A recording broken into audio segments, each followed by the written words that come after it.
Madame, Monsieur, bonjour, je suis heureux de vous accueillir pour cette nouvelle vidéo. Je vous accueille dans le bazar puisque je suis en train de faire quelques petits travaux. Alors avant ça, je vais vous dire un petit peu de quoi on va parler dans la vidéo. À la fin de la vidéo, comme vous l'avez certainement vu dans le titre, même si en vous parlant là, je ne sais pas comment va s'appeler cette vidéo, mais j'ai choisi un nom pour le fourgon, donc je vous le révélerai à la fin de la vidéo. Ah oui, comme ça fait rester les gens plus longtemps, c'est calculé, c'est voilà. Donc je vous dirai comment s'appelle le fourgon. J'ai choisi le nom sur TikTok. Je vous avais demandé il y a quelques mois déjà de choisir un nom, de faire des propositions. J'ai pas eu beaucoup de participation, j'en ai eu quelques-unes. Et puis il y avait beaucoup de... Je tiens le téléphone, pas le téléphone, la caméra à la main. Pardonnez-moi si ça tremblote un petit peu. Il y a eu des propositions, mais il y avait beaucoup de slogans. Il y avait le fourgon qui fait je sais pas quoi. C'était sympa, mais c'était des slogans. J'en ai eu plusieurs comme ça. J'ai pas eu beaucoup de propositions. Je cherchais vraiment un petit nom pour le fourgon. C'est un petit peu la tradition dans la van life. Bon, c'est pas une tradition officielle, mais il y a beaucoup de gens qui nomment leur fourgon. Donc j'ai choisi une proposition qui finalement j'avais fait entre TikTok et puis YouTube. J'ai choisi une proposition qui m'a été faite sur TikTok par un petit jeune. Donc je vais vous révéler ça à la fin de la vidéo. Avant ça, je vous donne des nouvelles de ce qui s'est passé cette semaine. Vous savez que j'étais dans la recherche, savoir comment gagner un petit peu de sous, travailler, peut-être aller ramasser des fruits et des légumes pour la saison d'hiver. Enfin bon, j'ai besoin de me remettre un petit peu de sous de côté pour mes voyages et puis pour améliorer ma vie de tous les jours, quoi, hein. J'ai besoin, de temps en temps, on a besoin de refaire un petit peu le plein des comptes. Donc c'est le cas en ce moment. Donc je me suis inscrit sur Indeed, j'ai fait plusieurs démarches. Je cherchais vraiment à faire de la saison de maraîchage, aller ramasser des pommes, des je sais pas quoi, des fruits et des légumes, mais je voulais pas aller trop loin puisque je suis sur d'autres démarches en même temps. Et évidemment, dans le coin, je suis très surpris puisque nous sommes au pays de la pomme, mais je n'ai absolument rien trouvé. Et je voulais pas partir trop loin parce que déjà je vais avoir des examens médicaux obligatoires, vous inquiétez pas, mais là je vais bientôt avoir mon prochain rendez-vous avec mon hématologue pour le suivi, pour voir si le cancer ne frappe pas à la porte, pour voir si tout va bien. Donc ça devrait être en décembre, il faut que je revoie ça. J'ai tout un tas de démarches aussi administratives à faire, donc je profite d'avoir eu l'idée de ne pas partir en road trip pour cet hiver, pour cette année, pour faire tout ça. Et puis finalement, j'ai décidé de mettre les bouchées doubles pour développer mon activité que je vous avais présentée dans la vidéo Je vous amène au boulot. Pour l'instant, ça ne me fait pas gagner grand-chose, ça complète bien mes revenus quand même, mais ça ne me fait pas gagner de quoi vivre. Donc cette semaine, eh bien, je me suis attelé à la tâche. Je suis allé sur différents sites pour voir qu'est-ce qu'ils pouvaient me proposer pour me faire connaître. Donc pour l'instant, je suis en train de m'inscrire sur la plateforme Allo Voisin qui m'apportera peut-être quelques pas abonnés, je confonds YouTube et le boulot, quelques clients en plus. Je suis allé sur pas le logiciel, mais le site Canva, c'est le site avec lequel je fais les miniatures d'ailleurs pour les vidéos, et j'ai fait ce qu'on appelle des flyers. J'aime pas trop l'anglicisme, donc je vais dire des publicités. Donc je vais diffuser ça aussi dans les boîtes aux lettres des villes jusqu'à 50 km, Lisieux, Évreux, Brionne, évidemment ma ville et mon quartier, les petits villages aux alentours. Donc bon, bah, tout ça c'est du boulot quand même, qui n'est absolument pas payé, mais je travaille là-dessus et je vais finalement voir pour avoir suffisamment de clients pour gagner de quoi vivre et puis mettre un petit peu de côté pour mes voyages. Voilà le programme sur lequel j'ai travaillé cette semaine.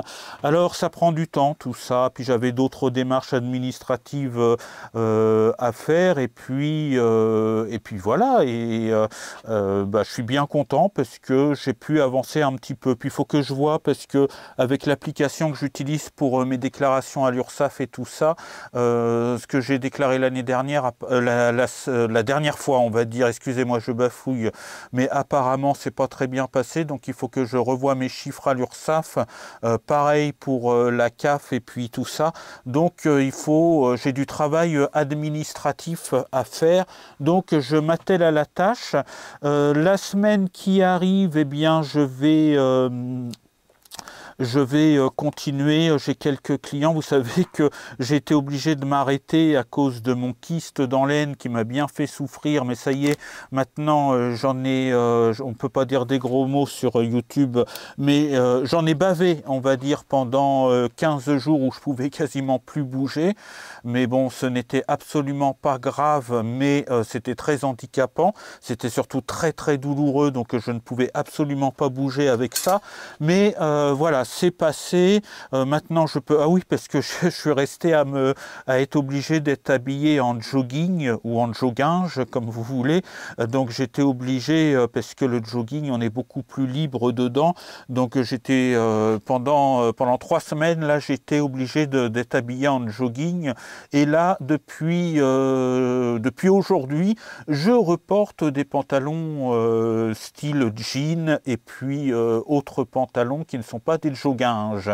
Donc voilà, je n'ai plus aucun problème de ce côté-là. Donc bah oui, cette semaine, je suis allé travailler aussi. J'ai fait une tombe assez difficile que je fais une fois par an, qui est une vieille tombe, vous savez, en espèce de ciment, granit ou je sais pas quoi, qui est très très dur à nettoyer. Donc là, je vais aller la fleurir certainement demain lundi. Et puis je vais aller à la campagne. J'ai encore quelques tombes à faire autour de Bernay dans la campagne. Donc j'ai ça à faire aussi pendant la semaine qui arrive. Voilà pour les nouvelles. Sinon aujourd'hui, eh bien dans le fourgon, vous voyez que je suis dans le fourgon, je suis pas parti en vadrouille ni rien du tout. J'ai recollé, enfin j'ai tenté de recoller les plaques de c'est pas comment que ça s'appelle ça, voilà, de mousse, je me rappelle jamais du nom de ce truc là, qui, je vous rappelle, tenait pas du tout. J'avais mis, alors il y a la colle naturelle du truc, c'est autocollant, donc il y a la colle naturelle du machin là, j'avais renforcé avec, quand je voyais que ça tenait pas, j'avais renforcé avec du double face. Je m'étais dit, avec la colle plus le double face, et ben ça va pas tomber. Eh bien si, ça tombait à chaque fois. Donc là je passais mon temps à monter dans le camion, à replaquer ça, puis voir le temps que ça tenait. Et puis voilà, j'avais pas trop de solutions. C'est une matière que j'ai récupérée, hein, c'est pour ça que c'est mal posé. Enfin c'est pas pour ça que c'est mal posé, parce qu'il y a aussi le fait que j'ai 2 mains gauches, voilà. Mais vous voyez, il y a des, je sais pas si je vous le mettrai en plan d'insert, mais voilà, il y a des découpes dedans. C'est du matériel de récupération. C'est mon cousin qui travaillait dans une usine, et cette usine avait mis ça à la poubelle par palette entière. Et c'est des plaques isolantes qui étaient destinées à isoler des machines, je sais pas trop quoi. Et c'est pour ça qu'il y a tout un tas de découpes dedans. Et bah, voilà, c'est pas fait pour isoler un fourgon, c'était pas prévu pour, mais l'avantage c'est que c'est gratuit. Donc j'ai mis ce que j'ai pu, et aujourd'hui, en ayant marre de le voir tout le temps tomber, tout le temps se casser la goule, j'ai collé ce qui tombait à la néoprène tout simplement. Donc je viens de passer l'après-midi enfin l'après-midi, pas que à ça, mais cet après-midi j'ai recollé à la néoprène ça, puis on va voir si ça tient. et puis si ça tient pas, et ben je laisserai tomber. Je mettrai mon... je vous l'avais montré je crois, où est-ce qu'il est évidemment, voilà. J'ai un papier qui normalement est censé, qui est assez épais, qui est en matière d'une espèce de mousse là. Là je sais pas si on peut voir, mais s'il y a des alvéoles qui sont en espèce de mousse, comme le papier peint très épais, mais on sent que c'est de la mousse. Et c'est censé être un isolant aussi, alors un petit isolant, et c'est censé enfermer la chaleur dans la pièce où on le met. Donc là, en l'occurrence, dans le fourgon. Donc je vais recouvrir le plafond de ça, parce que je voulais pas mettre du bois sur le plafond, tout simplement parce que la hauteur, vous voyez, je tiens debout, mais vous remarquez aussi que je ne suis pas allé chez le coiffeur cette semaine, qu'il va falloir que je fasse quelque chose, mais vous voyez, il y a ma main qui passe, là je suis obligé de me baisser entre chaque truc, donc je tiens debout, c'est une chance, mais je tiens tout juste debout dans le fourgon.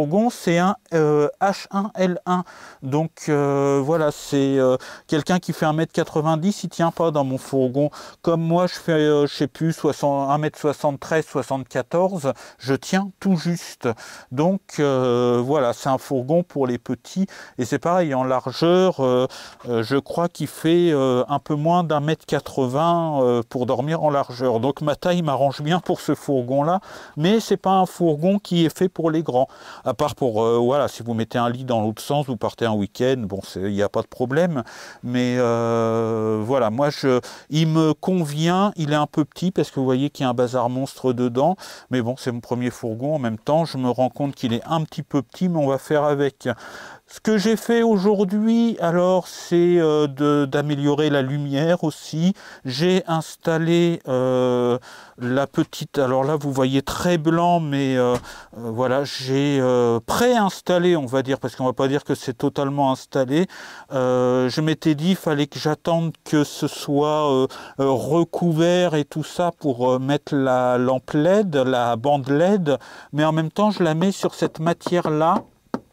C'est une boîte en plastique, on va dire, c'est un passe-câble en fait, qui alimente les feux arrière, tout ce qu'il y a à l'arrière, et qui va vers la batterie. C'est tout simplement pour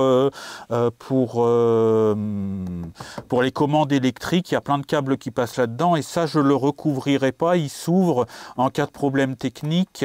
Faut pas que je le recouvre, ça, donc j'en ai profité pour coller la bande LED dessus, et puis voilà, la bande LED elle est branchée pour l'instant là-dessus, mais j'ai l'électricité aussi, là je l'ai fait pour aller vite, je l'ai fait sur l'EcoFlow. Voilà, je viens de couper la caméra pour la rebrancher. Je vous réaccueille dans une ambiance un petit peu de fumée. Je ne sais pas si ça se voit à l'écran, mais je viens de vaper un petit peu. Et puis, pour garder la chaleur, j'ai fermé les rideaux. Alors, je ne dors pas dans le fourgon ce soir, vous en faites pas.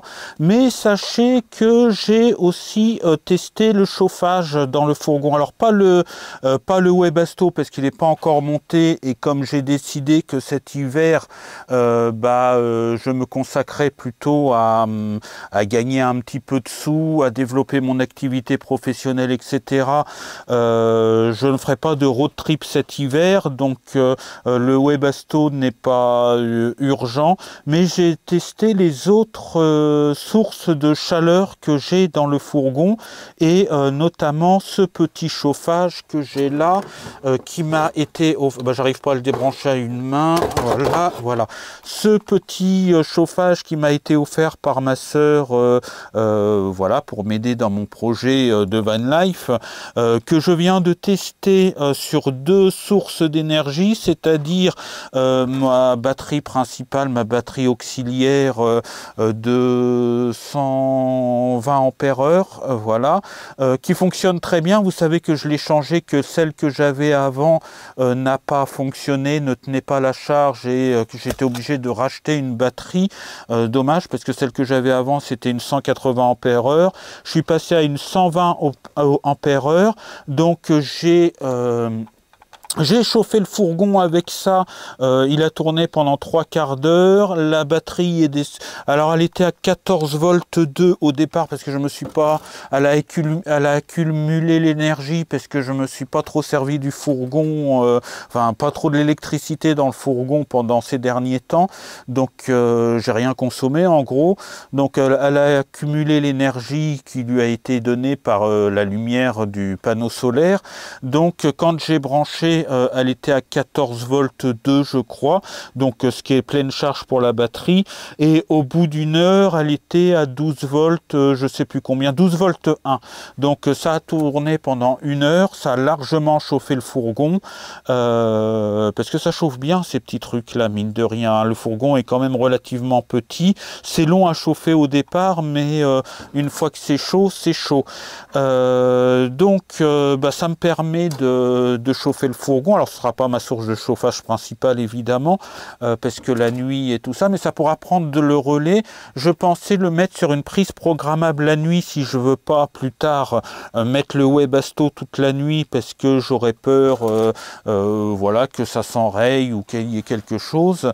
Donc quand il fait un peu frisquer la nuit, on chauffe au Webasto toute la journée le fourgon, et puis après la nuit on relaie avec ça sur une prise programmable, histoire qu'ils se mettent 10 minutes toutes les 2 heures par exemple, pour pas avoir trop froid la nuit. Sachant que moi la nuit j'aime pas trop la chaleur, une fois que je suis sous la couette, faut pas qu'il fasse trop chaud parce que sinon j'étouffe tout de suite. Il y avait quelqu'un qui m'avait suggéré la bouillotte, mais la bouillotte, moi, ça ne me va pas du tout. Avec une bouillotte, j'ai toujours l'impression d'avoir de la fièvre. Voilà, quand il y a quelque chose de trop chaud dans le lit, eh bien, à part une bombasse peut-être, mais ça c'est un autre sujet. Non, pour être plus sérieux, quand il y a quelque chose de chaud dans le lit, comme une bouillotte ou n'importe quoi, j'ai l'impression d'avoir de la fièvre. Alors je ne l'ai pas parce que une fois que je retire la bouillotte, mais ça me fait cet effet-là.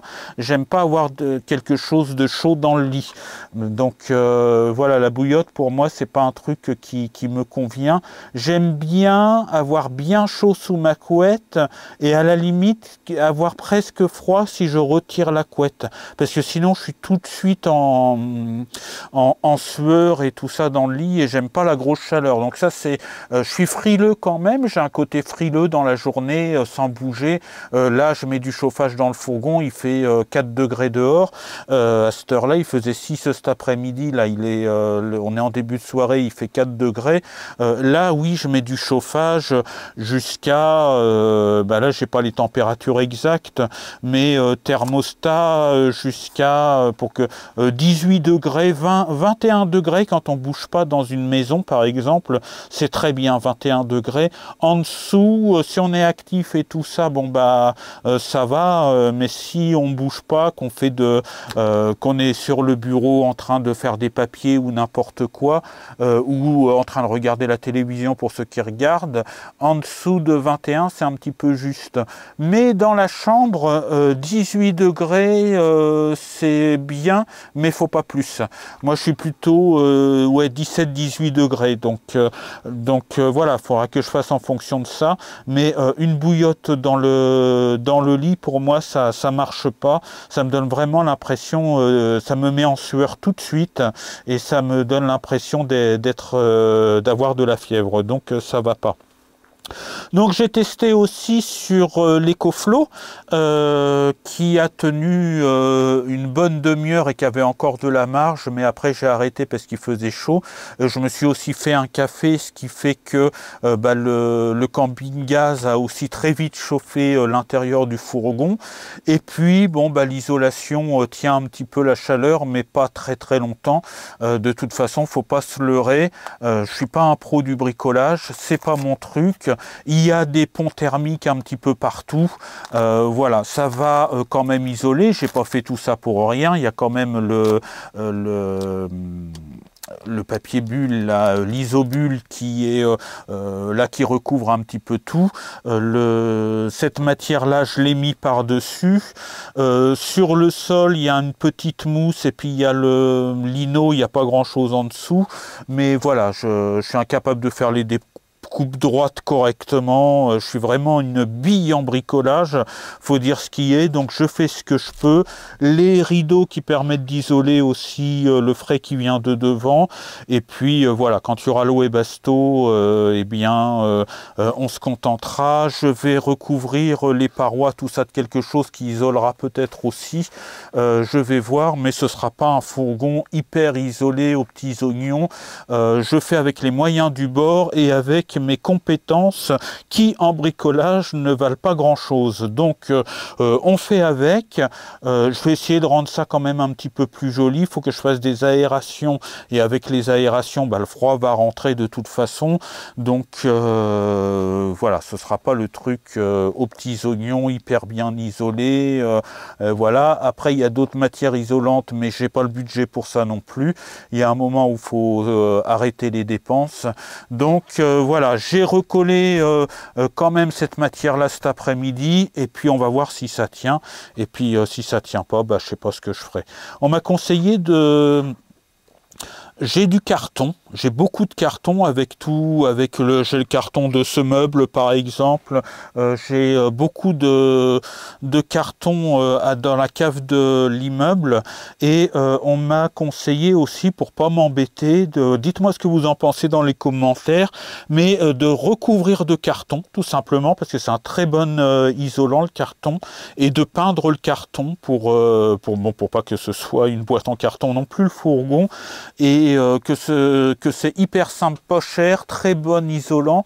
Donc voilà, je pensais éventuellement faire ça avec le carton que j'ai, et puis advienne que pourra, et puis après peut-être que plus tard je ferai en bois ou n'importe quoi, mais j'avoue que là je m'aperçois que le bricolage c'est vraiment pas mon truc, donc il faut pas que j'insiste de trop, il faut que je fasse quelque chose dans lequel je me sens bien, et je me sens déjà bien dans le fourgon. Il me permet de bien dormir, il me permet de cuisiner, de bien manger. Je vais mettre une petite table pliante parce que j'ai pas la place pour la douche et le coin salon, donc je vais mettre une table que je pourrais utiliser, puis replier, fourguer sur le lit vite fait quand je prends ma douche, et puis voilà, ça me fera un petit coin salon comme ça. C'est un petit peu à l'arrache, mais c'est ça aussi l'esprit de la Vine Life, c'est pas forcément une maison de luxe sur roue. Je vais essayer de rendre ça joli, fonctionnel à l'arrache, et puis on va voir, et puis je vais profiter de cet hiver pour continuer ces petits travaux là avec mes deux mains gauches. Voilà pour ce qui était des nouvelles principales. Maintenant vous attendez évidemment le nom du fourgon, donc j'ai choisi parmi ce qui m'a été proposé, j'ai regardé, j'ai vu toutes vos propositions, donc j'ai regardé, c'est TikTok qui remporte, et le fourgon va être baptisé Patoche. Voilà, c'est le nom que je donne au fourgon. Vous pouvez me dire ce que vous en pensez dans les commentaires, mais sachez que dorénavant, le fourgon, mon petit fourgon rouge, s'appelle Patoche. Alors, je ne sais pas si je penserai souvent à l'appeler par son petit nom, mais voilà, c'est une petite tradition dans la Vine Life, dans notre communauté en tout cas, de donner un petit nom à son fourgon. Eh bien, sachez que mon camion rouge s'appelle désormais Patoche. Voilà, ça lui va très bien. Et puis parmi les amis qui ont des chaînes YouTube et tout ça, j'en connais pas de Patoche, donc voilà. Merci à Lucas sur TikTok de m'avoir donné cette idée là, et puis voilà, n'hésitez pas, dites-moi ce que vous en pensez dans les commentaires. Je vous avais demandé aussi, alors allez voir de temps en temps dans l'onglet communauté, parce que quand je peux pas vous faire une vidéo ou vous donner des nouvelles, bon voilà, ou quand j'ai des nouvelles à vous donner, je veux dire, eh bien je mets un petit article dans l'onglet communauté avec une photo, un dessin d'illustration, et je vous écris quelques lignes pour vous donner des nouvelles ou vous poser des questions. Donc j'ai fait un sondage par rapport à... j'ai fait une vidéo qui a très bien marché, j'étais étonné parce que j'avais un peu les pétoches pour faire cette vidéo. J'avais peur de perdre des abonnés parce que le sujet était délicat. Donc je pense que j'ai bien su mener mon sujet parce que finalement c'est exactement le contraire de ce qui s'est arrivé. Je n'ai perdu aucun abonné et puis j'ai pris plus de 20 abonnés d'un coup. Donc bienvenue d'ailleurs aux nouveaux. Je vous avais demandé si vous souhaiteriez que je fasse plus souvent des vidéos hors série comme celle-là. Eh bien la réponse est majoritairement oui, même s'il n'y a pas eu beaucoup de votes. La réponse a été majoritairement oui. Donc de temps en temps, je vous ferai des vidéos hors série. Alors j'ai plusieurs idées. Le seul problème que j'ai pour les vidéos hors série, c'est le fait de les illustrer et le problème des droits d'auteur, des droits de diffusion, etc. Parce que des fois, je peux reprendre des extraits de reportages, je peux prendre de la musique, je peux prendre pas mal de choses qui sont utiles pour illustrer mes vidéos. Et ça m'était arrivé quand j'avais fait sur Mérine, là, la vidéo sur Mérine qui m'a pas plu moi personnellement, mais qui est encore regardée pas mal et qui a suscité quand même pas mal de réactions positives. Mais j'étais obligé d'enlever plein de trucs, je voulais mieux l'illustrer, ma tête n'avait pas trop d'intérêt sur cette vidéo-là.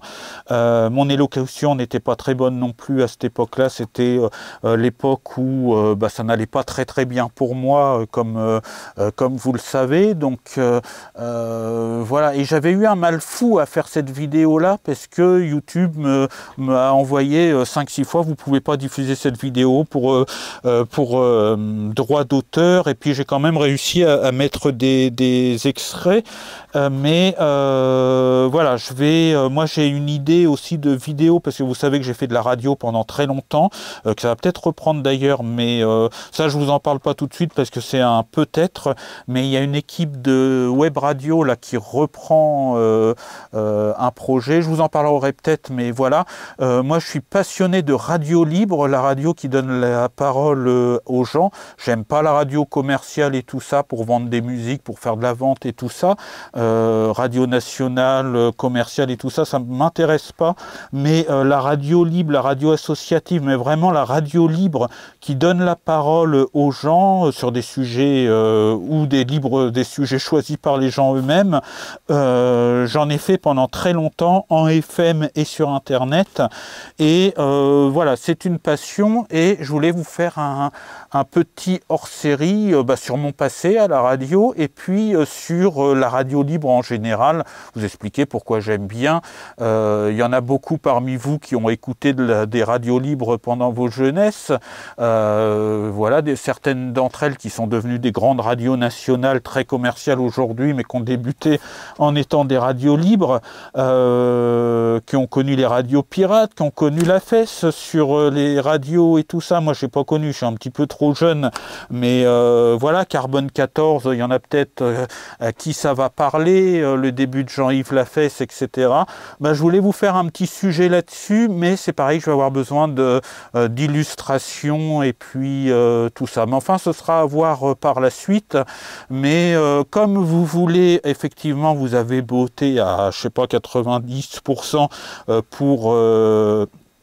que je fasse des vidéos hors série, je vous en ferai une de temps en temps. Alors pas tout le temps parce que c'est très long à préparer, c'est long à faire, mais je vais essayer de vous faire ça. Et qu'est-ce que je voulais vous dire? J'avais quelque chose dans la tête à vous dire, j'ai rien noté pour cette vidéo. Voilà, je crois que... Ah oui, si, je voulais vous rappeler que il y a les miniatures, la couleur des miniatures. Sachez que les vidéos qui concernent ma vie dans le fourgon, les travaux dans le fourgon, mes voyages en fourgon, la Vine Life, etc. Le sujet principal de la chaîne, ce seront des miniatures bleues, toujours. J'ai choisi cette couleur-là. Quand vous voyez une miniature bleue, c'est que vous avez des nouvelles de mon projet. J'irai squatter partout. Et puis, Pardon, comme vous avez pu remarquer, la dernière vidéo, c'était une miniature à fond jaune, parce que, voilà, pour les vidéos hors série, je ferai une miniature à fond jaune. Et puis, plus tard, quand j'aurai plus d'abonnés, quand je serai hyper commercialisé, que j'essaierai d'être un gros capitaliste qui utilise les réseaux sociaux pour se faire un maximum de pognon, non, je plaisante, mais si un jour, bah voilà, si ma chaîne me permet de gagner un petit peu de sous pour compléter un petit peu mon projet, que ce soit une petite source de revenus et non pas forcément ma source principale, bref, si ça finance ma chaîne YouTube, eh bien je me ferai monétiser. Et si un jour il y a quelques commerciaux qui me demandent de présenter un produit sur ma chaîne YouTube et que je trouve que ce produit a de l'intérêt avec la Vine Life qui pourrait intéresser certains de mes abonnés, eh bien je ferai une petite présentation de produit et dans ce cas-là je choisirai une autre couleur de miniature, comme ça ceux qui ne sont pas du tout intéressés sauront si c'est une miniature, je sais pas, verte, violette, présentation de produit. Ceux qui n'ont pas envie de voir des vidéos sur les présentations de produits, bah, ils sauront directement la couleur de la miniature, le sujet de la vidéo. J'irai squatter partout, Vine Life, etc. Fourgon, Vine Life, sujet principal. Hors série, donc plutôt entre guillemets, c'est un peu de se faire gonfler les chevilles, mais bon, je vais dire documentaire quand même. Et comment dire, et partenariat. Voilà comment que ça va se passer dans le futur, mais on n'est pas arrivé là. Pour l'instant, nous sommes 430 dans notre communauté. Merci beaucoup à tous ceux qui se sont abonnés. Voilà, je vous donne des nouvelles très très bientôt. Merci de me suivre, merci de mettre un pouce bleu, merci de vous abonner si ce n'est pas encore fait. Moi, je vous dis ciao, bye bye, sortez couverts et portez-vous bien. Je vous promets, je passe chez le coiffeur dans pas longtemps, comme ça ouais, j'ai l'air vraiment presque con comme ça, mais enfin bon, on va faire avec. Je vous promets, je fais ça bientôt. Et puis, bah, je vous donne des nouvelles pour tout ce qui est démarche, aussi travail, mon entreprise, enfin mon activité, on va pas dire mon entreprise, mon activité de ma micro-entreprise, on va dire. Je vous tiens au courant de tout ça. N'oubliez pas d'aller checker l'onglet de communauté de temps en temps. Voilà, je vous dis ciao, bye bye, sortez couverts et portez-vous bien. À bientôt pour une prochaine vidéo. Salut!